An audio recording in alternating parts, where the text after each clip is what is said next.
नमस्कार बच्चों, simplify academy के यूट्यूब चैनल पर आप लोगों का बहुत बहुत स्वागत है।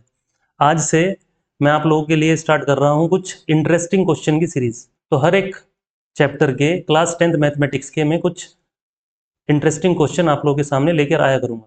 तो आज हम स्टार्ट कर रहे हैं रियल नंबर के साथ। हम 5 क्वेश्चंस को डिस्कस करेंगे, ठीक है। तो चलो देखते हैं। तो क्वेश्चन नंबर 1 देखो हमारा क्या है। क्वेश्चन नंबर 1 हमसे पूछा है कि the product of two coprimes number is 1260, then their HCF and LCM are. तो तुम्हारे पास दो को प्राइम नंबर दे रखे हैं, उनका प्रोडक्ट है 1260। तो मान लो मेरे पास ए और बी दो को प्राइम नंबर है, उनका प्रोडक्ट है 1260। तो तुमसे पूछा है ए और बी का एलसीएम क्या होगा। एलसीएम ऑफ ए बी क्या होगा और एचसीएफ ऑफ ए बी क्या होगा, ठीक है। इस क्वेश्चन को करने के लिए तुम लोगों को को प्राइम नंबर्स की डेफिनेशन पता होनी चाहिए। को प्राइम नंबर्स होते क्या हैं। को प्राइम नंबर्स हमारे वो नंबर्स होते हैं जिनका कोई भी कॉमन फैक्टर नहीं होता है, नो कॉमन फैक्टर, ठीक है, अदर देन वन। ठीक है, वन तो सभी का होता है, अदर देन वन। तो इन नंबर्स का सिर्फ एक ही कॉमन फैक्टर होता है, वो होता है वन। अगर एक ही कॉमन फैक्टर है इनका, तो एचसीएफ क्या हो जाएगा भाई। जो कॉमन एचसीएफ क्या होता है, हाईएस्ट कॉमन फैक्टर। तो एक ही कॉमन फैक्टर है वन, तो इसका मतलब एचसीएफ हो जाएगा वन। अब एलसीएम क्या होगा। अब हम लोगों ने पढ़ रखा है कि LCM of A B into HCF of A B क्या होता है, प्रोडक्ट ऑफ टू नंबर्स होता है, ठीक है। एचसीएफ हमारा आ गया है वन, तो LCM of A B into one किसके इक्वल हो जाएगा, ए क्रॉस बी। और ए इंटू बी क्या दे रखा है हमें, 1260, ठीक है भाई। तो एलसीएम हमारा क्या हो जाएगा 1260 और एचसीएफ क्या हो जाएगा वन हो जाएगा। तो आंसर करेक्ट हो जाएगा हम लोगों का, एचसीएफ हो गया हमारा वन और एलसीएम हो गया 1260। तो ऑप्शन वन हमारा करेक्ट ऑप्शन हो जाएगा। क्वेश्चन नंबर 2 देखो हम लोगों का क्या है। क्वेश्चन नंबर 2 में तुम लोगों से पूछा है कि if P and Q R natural numbers, ठीक है भाई। पी एंड क्यू क्या है, नेचुरल नंबर्स हैं। And P is the multiple of Q, P जो है क्यू का मल्टीपल है। तो क्यू के मल्टीपल का मतलब है कि क्यू के मल्टीपल क्या होते हैं, क्यू, फिर 2Q, 3Q, 4Q, इस तरह से क्यू के मल्टीपल्स होते हैं। और पी भी क्या है, इसका एक मल्टीपल है। तो इसका मतलब ये होगा कि पी जो है एन टाइम्स क्यू होगा कुछ, एन को यहाँ पे नेचुरल नंबर। तो P is a multiple of Q. तो तुमसे पूछा है what is the HCF and LCM of P and Q. P और क्यू का एचसीएफ और एलसीएम क्या होगा, ठीक है भाई। अगर तुम ध्यान से देखो, पी को मैं क्या लिख सकता हूं, एन टाइम्स क्यू लिख सकता हूं। तो इसका मतलब Q is a factor of P, Q जो है पी का फैक्टर होगा। और हमें ये भी पता है also Q is a factor of Q itself, ठीक है भाई। क्यू क्यू का फैक्टर तो होगा ही होगा। तो क्यू तुम्हारा पी का फैक्टर है और क्यू क्यू का भी फैक्टर होता है, ठीक है। और क्यू का सबसे बड़ा फैक्टर क्या होता है, क्यू ही होता है। मान लो मेरे पास कोई नंबर है 15, तो 15 के कौन कौन से फैक्टर होंगे, 1 होगा, 3 होगा, 5 होगा, 15 होगा। तो 15 का सबसे बड़ा फैक्टर क्या है, 15 ही है। तो क्यू का सबसे बड़ा फैक्टर है हो गया क्यू, और क्यू पी का भी फैक्टर है। तो जो एचसीएफ हो जाएगा हमारा पी क्यू का, वो क्या हो जाएगा, क्यू हो जाएगा।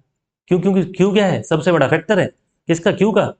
और वो पी का भी फैक्टर है, तो इसके मतलब हाईएस्ट कॉमन फैक्टर जो हो जाएगा हम लोगों का, वो क्यू हो जाएगा। अब एलसीएम क्या होगा, एलसीएम निकालने के लिए हम अपना ही लगा देते हैं। एलसीएम ऑफ टू नंबर्स इनके P and Q into HCF of P and Q equals to product of two numbers.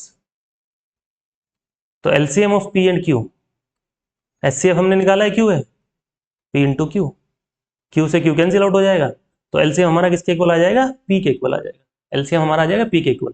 तो एलसीएम हमारा पी है और एचसीएफ क्यू है। तो आंसर हमारा क्या हो जाएगा, एचसीएफ है क्यू, एलसीएम है पी। तो ऑप्शन सी हमारा क्या हो जाएगा, करेक्ट आंसर हो जाएगा, ठीक है।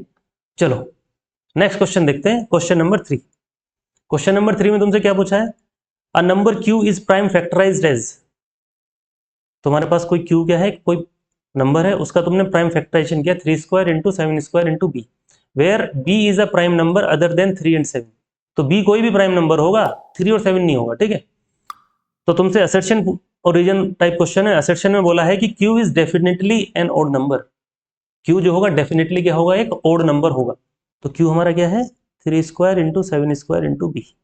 तो हमें पता है कि क्यू इवन नंबर कब होगा, अगर इसके प्राइम फैक्टराइजेशन में क्या है, 2 है। और ओड नंबर कब होगा, जब इसके प्राइम फैक्टराइजेशन में 2 नहीं आएगा। तो बी तुम्हारा 3 और 7 नहीं हो सकता, लेकिन बी 2 तो हो ही सकता है। क्योंकि बी प्राइम नंबर है। अगर बी की वैल्यू 2 हो जाएगी तो क्यू क्या बन जाएगा हमारा, इवन नंबर बन जाएगा। अगर बी 2 नहीं होगा तो क्यू क्या बन जाएगा हमारा, ऑड नंबर बन जाएगा। तो इसका मतलब ये असर्शन हमारा क्या हो गया, फॉल्स हो गया कि Q is definitely N odd number. नहीं, ये इवन नंबर भी हो सकता है अगर बी की वैल्यू क्या होगी, 2 होगी। ठीक है, तो असर्शन हमारा हो गया फॉल्स। रीजन देखो, 3 square into 7 square is an odd number. 3 square into 7 square हमारा ऑड नंबर होगा, ये बात सही है। क्यों? क्योंकि हमें पता है कि इवन नंबर के प्राइम फैक्टराइजेशन में 2 का आना जरूरी है, और यहाँ पे देखो 2 नहीं आ रहा है, तो इसका मतलब 3 स्क्वायर इंटू 7 स्क्वायर क्या होगा हमारा, ऑड नंबर होगा। तो हमारा रीजन जो है ये ट्रू है। तो असर्शन हमारा फॉल्स हो गया और रीजन हमारा क्या हो गया है, ट्रू हो गया। तो A is false but R is true. ठीक है भाई, चलो अब नेक्स्ट क्वेश्चन देखते हैं, क्वेश्चन नंबर 4। तुमसे पूछे check whether the following statement below is true और फॉल्स। तो ये तुम्हें ट्रू और फॉल्स है ये चेक करना है। Justify your answer by proving rationality और इररेशनैलिटी एज एप्लीकेबल। ठीक है भाई, तो हमें जस्टिफाई भी करना है। The square root of every composite number is rational. कोई भी कंपोजिट नंबर होगा उसका स्क्वायर रूट रैशनल होता है। तो ये बात सही है गलत है? तो ये बात हमें पता है कि गलत है। क्यों? हमें एक स्टेटमेंट पता है, इंपॉर्टेंट पॉइंट ये पता है कि जो स्क्वायर रूट होता है ना, square root of perfect squares, जो परफेक्ट स्क्वायर्स होते हैं उनका स्क्वायर रूट ही रैशनल होता है। Square root of perfect squares is rational. जैसे स्क्वायर रूट ऑफ 4 2 होता है, रैशनल होता है। स्क्वायर रूट ऑफ 9 3 होता है, रैशनल होता है। लेकिन स्क्वायर रूट ऑफ, अगर मैं तुमसे बोलूं 6 क्या हमारा कंपोजिट नंबर है, तो ये रैशनल नहीं होता है। ठीक है, ये रैशनल नंबर होता है। ठीक है, स्क्वायर रूट ऑफ 8 देखो, स्क्वायर रूट ऑफ 8 को मैं क्या लिख सकता हूँ, 2√2। ये भी हमारा क्या होता है, इरेशनल नंबर होता है। ठीक है भाई, इरेशनल नंबर होता है। तो इसका मतलब जो स्टेटमेंट है ये square root of every composite number is rational, ये फॉल्स है और हमें इसको अब जस्टिफाई करना है। तो हम क्या लिखेंगे कि दिस स्टेटमेंट इज फॉल्स।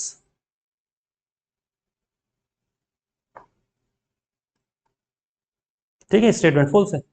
तो हम स्टार्ट करते हैं, लेट अस कंसीडर। ठीक है, लेट अस कंसीडर 6 को ले लेते हैं, है ना, बहुत सारे कंपोजिट नंबर है उसमें 6 ले लेते हैं। Let us consider a composite number 6, है ना, composite number 6 and check whether √6 is rational. तो हम क्या करते हैं, जस्टिफाई करने के लिए हमने कोई कंपोजिट नंबर पकड़ा, 6 को पढ़ लेते हैं और चेक करते हैं कि √6 क्या है हमारा, रैशनल है कि नहीं है। अब हम क्या करेंगे,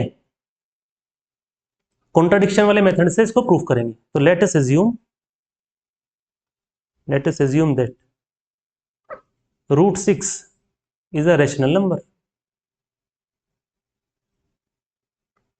ठीक है, अगर √6 रैशनल नंबर है तो दिस इंप्लाइज दैट हम √6 को कैसे लिख सकते हैं, a/b की फॉर्म में लिख सकते हैं, where a and b are coprimes, are coprimes.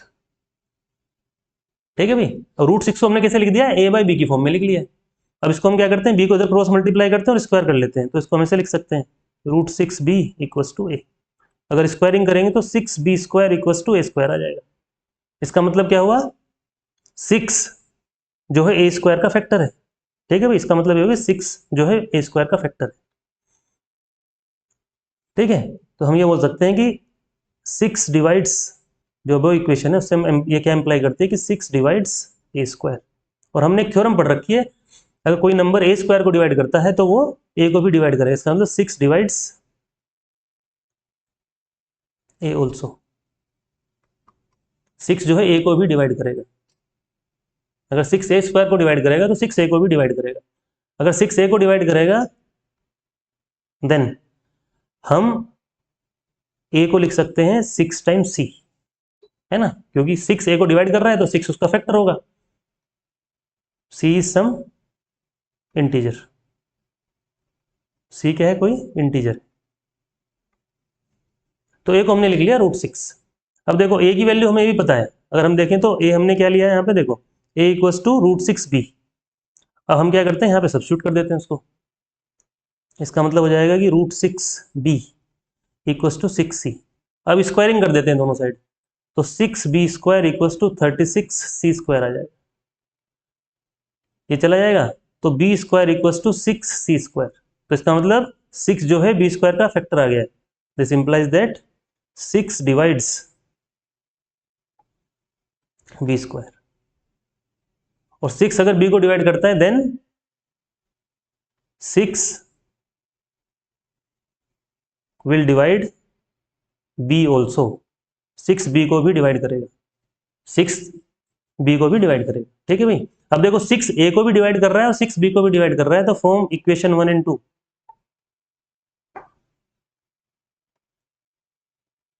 ठीक है भाई, या इक्वेशन 1 और 2 को देखो, और फिर हमने क्या ज्यूम कर रखा था, ए और बी क्या है हमारे, ए एंड बी आर को प्राइम नंबर्स। अगर को प्राइम नंबर्स होते तो उनका कोई भी कॉमन फैक्टर नहीं होना चाहिए, लेकिन हमने यहाँ पे क्या देख लिया है कि ए और बी का कॉमन फैक्टर आ रहा है 6, तो 6 divides b², 6 divide b also, तो 6 जो है b का भी तुम्हारा क्या आ रहा है, एक प्राइम फैक्टर आ रहा है, 6 a का भी क्या आ रहा है, प्राइम फैक्टर आ रहा है। तो equation 1 and 2 contradicts the fact, contradicts the fact, ठीक है भाई, that A and B are coprime. ठीक है, तो इस फैक्ट को कॉन्ट्राडिक्ट कर रहे हैं कि ए और बी क्या है, को प्राइम। हेंस आवर एजम्पशन, जो हमने एजम्पशन लिया था भाई, क्या एजम्पशन लिया था हमने, that √6 is a rational number is wrong. जो हमने एजम्पशन लिया था कि √6 रैशनल नंबर है, वो गलत है। तो therefore √6 is an irrational number. अगर रैशनल नहीं तो क्या होगा, वो इर्रेशनल नंबर होगा। तो इस तरह से हम इसको जस्टिफाई करेंगे। ठीक है भाई, और ये प्रूफ तुम लोगों ने पढ़ ही रखा है, √2 का, √3 का, √5 का, ये सब चीजें हमने ये पढ़ रखी है। तो तुम्हें स्टार्टिंग में बस स्टेटमेंट को पहचानना है, बाकी प्रूफ बिल्कुल ऐसे ही है जैसे √2, √3, √5 का, √7 का तुम लोगों ने कर रखा है क्लास में। ठीक है भाई, चलो नेक्स्ट क्वेश्चन देखते हैं। तो क्वेश्चन नंबर 5 हम लोग का क्या है वो देखते हैं। ठीक है भाई, अच्छा क्वेश्चन है, इंटरेस्टिंग क्वेश्चन है, इसको देखो। इसमें तुमसे तो क्या पूछा है, देखो तुमसे बोला the prime factorization of 3 numbers, 3 number है ए बी एंड सी, उनका प्राइम फैक्टराइजेशन तुम्हें दे रखा है। ए का ये है, बी का ये है, सी का ये, such that P is less than Q is less than R, and P Q R are natural numbers. ये क्या है, हमारे नेचुरल नंबर्स है। तो सबसे छोटा यहाँ पे पी है और सबसे बड़ा आर, इसको याद रखना है क्योंकि क्वेश्चन में यूज करना पड़ेगा। ए का प्राइम फैक्टराइजेशन ये है, बी का ये है, सी का ये है। तुमसे बोला the largest number that divides A B and C without leaving a remainder is 30। सबसे बड़ा नंबर जो ए बी सी को डिवाइड करता है without leaving the remainder is 30। इसका मतलब ए को भी डिवाइड कर रहा है, बी को भी डिवाइड कर रहा है, सी को भी डिवाइड कर रहा है, और सबसे बड़ा नंबर तो ये क्या होगी, तुम्हें क्या दे रखा है, HCF दे रखा है। ए बी और सी का क्या दे रखा है, HCF दे रखा है, और वो कितना दे रखा है तुम्हें, 30। तो ये गिवन इन्फॉर्मेशन लिख रहे हैं।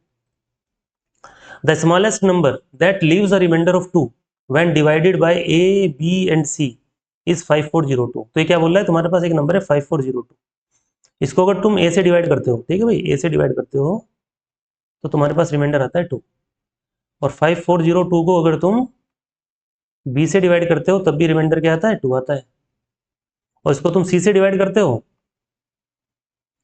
तब भी रिमाइंडर क्या आता है, 2 आता है।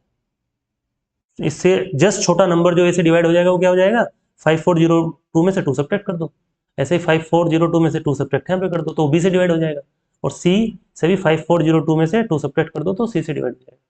और ये क्या सबसे छोटा नंबर है, तो इसका मतलब दूसरी इन्फॉर्मेशन जो तुम्हें दे रखी है वो एलसीएम दे रखा है ए बी और सी का, और वो क्या होगा, 5402 में से 2 को सब्ट्रैक्ट कर दो, यानी कि 5400, ये तुम्हें एलसीएम दे रखा है। तो तुम्हें एचसीएफ भी दे रखा है, एलसीएम भी दे रखा है, और तुमसे पूछा है ए बी सी बताओ। क्या पूछा है भाई, ए बी एंड सी बताओ। तो देखो ए बी सी कब बताओगे तुम, अगर तुम आर पी और क्यू की वैल्यू निकाल लोगे तो ए बी सी की वैल्यू निकल जाएगी। तो हमें क्या निकालना पड़ेगा, पहले आर पी और क्यू की वैल्यू निकालनी पड़ेगी इस क्वेश्चन में। ठीक है, आर पी और क्यू की, और इन्फॉर्मेशन हमें यूज करनी पड़ेगी एचसीएफ और एलसीएम वाली। ठीक है, अच्छा क्वेश्चन है, तो स्टार्ट करते हैं। देखो सॉल्यूशन, तो हमें देखो क्या दे रखा है, एचसीएफ हमें बता रखा है, और हमें इसका एबीसी का प्राइम फैक्टराइजेशन नहीं पता है, तो सबसे पहले हम क्या निकालेंगे, एचसीएफ ही निकालते हैं यूजिंग प्राइम फैक्टराइजेशन। और हमें पता है एचसीएफ में हम क्या देखते हैं, लोवेस्ट पावर को पकड़ते हैं, प्राइम फैक्टराइजेशन प्राइम नंबर्स की जो लोवेस्ट पावर है उसको पकड़ते हैं। तो देखो आर टू की पावर आर, टू की पावर पी, टू की पावर क्यू, तो इसमें लोवेस्ट क्या आएगा हमारा 2 टू द पावर p आएगा, क्योंकि p हमें क्या दे रखा है, सबसे छोटा दे रखा है। फिर 3 की पावर पकड़ते हैं, 3 की पावर p r q, तो इसमें भी 3 की पावर p आ जाएगा। फिर 5 को पकड़ते हैं, 5 की पावर q p p, तो इसमें भी सबसे छोटी पावर 5 की क्या आ रही है, p आ रही है। तो अगर इसको मैं लिखूं तो ये हमारा बन जाएगा 2 into 3 into 5 to the power p। तो इसका मतलब HCF जो आ जाएगा हमारा ABC का, वो आ जाएगा 5 to 10 30 to the power p। ठीक है भाई। और क्वेश्चन में देखो हमें क्या दे रखा है, क्वेश्चन में HCF हमें दे रखा है 30, तो इसका मतलब 30 equals to 30 to the power p आ गया। इसका मतलब p की वैल्यू हो जाएगी 1। तो पहली इंफॉर्मेशन तो हमारी आ गई है, p की वैल्यू क्या हो जाएगी, 1 आ जाएगी। ठीक है। अब ऐसे हम क्या करते हैं, एलसीएम निकालते हैं। तो एलसीएम देखते हैं, LCM of A B and C. उसमें हम क्या देखते हैं, हाईएस्ट पावर देखते हैं। तो हाईएस्ट पावर देखो 2 की क्या आएगी, 2 to the power R P Q, तो इसका मतलब 2 टू द पावर आर आएगी हमारी हाईएस्ट पावर। 3 में 3 की पावर पी, 3 की पावर आर, 3 की पावर क्यू, तो आर हमारा सबसे बड़ा है तो 3 की पावर आर आ जाएगी। और 5 to the power Q, 5 to the power P, 5 to the power P, P और क्यू में सबसे बड़ा कौन सा है, क्यू है, तो 5 टू द पावर, तो ये हमारा एलसीएम आ जाएगा। तो जो हमारा एलसीएम हो गया, एलसीएम हो गया हम लोगों का एबीसी का, LCM of A B and C, वो आ गया हमारा 2 into 3 to the power R, 5 to the power Q. ठीक है भाई, 5 टू द पावर, अच्छा ये गड़बड़ कर दी हम लोगों ने, ठीक है, 5 टू द पावर क्यू। ठीक है, क्योंकि क्यू क्या है हमारा, पी से बड़ा है। अब देखो एलसीएम की वैल्यू हमें कितनी दे रखी है, 5400, तो इनकम 2 into 3 to the power R, 5 to the power Q. अब हम क्या करते हैं, 5400 का प्राइम फैक्टराइजेशन कर लेते हैं। 5400 का प्राइम फैक्टराइजेशन करते हैं।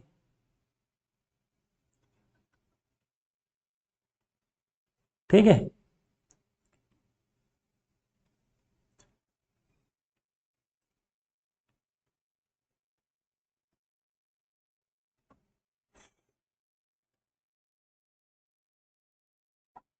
और 27 को क्या लिख सकते हैं हम, 3। तो अगर मैं ध्यान से देखूं तो देखो प्राइम फैक्टराइजेशन क्या आ रहा है हमारा, 5400 का 2 क्यूब आ रहा है, 3 इंटू 3 इंटू 3 3 क्यूब आ रहा है, और 5 स्क्वायर आ रहा है।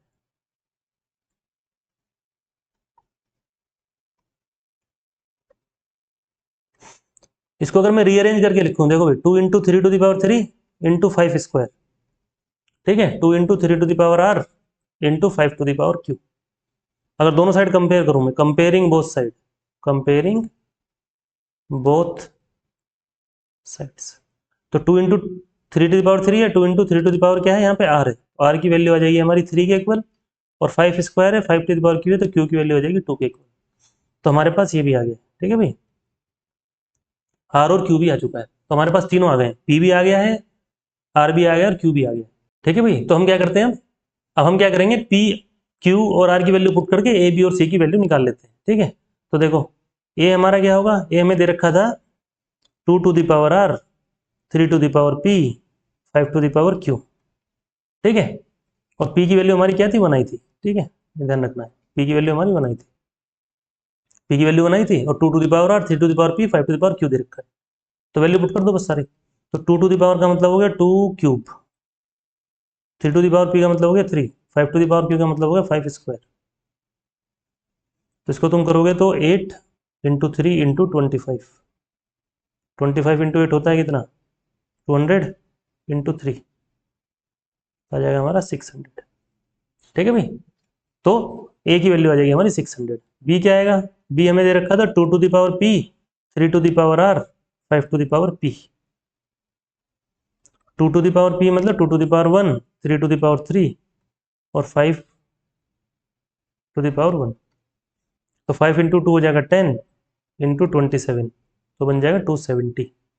और सी की वैल्यू हमें दे रखी थी 2 to the power Q, 3 to the power Q, और 5 टू द पावर पी। और 2 टू द पावर क्यू मतलब 2 square into 3 square into 5, 4 into 5 हो जाएगा 20 इंटू 9, ये आ जाएगा 180। ठीक है भाई। तो ए हो जाएगा हमारा 600, बी हो जाएगा 270 और सी हो जाएगा 180।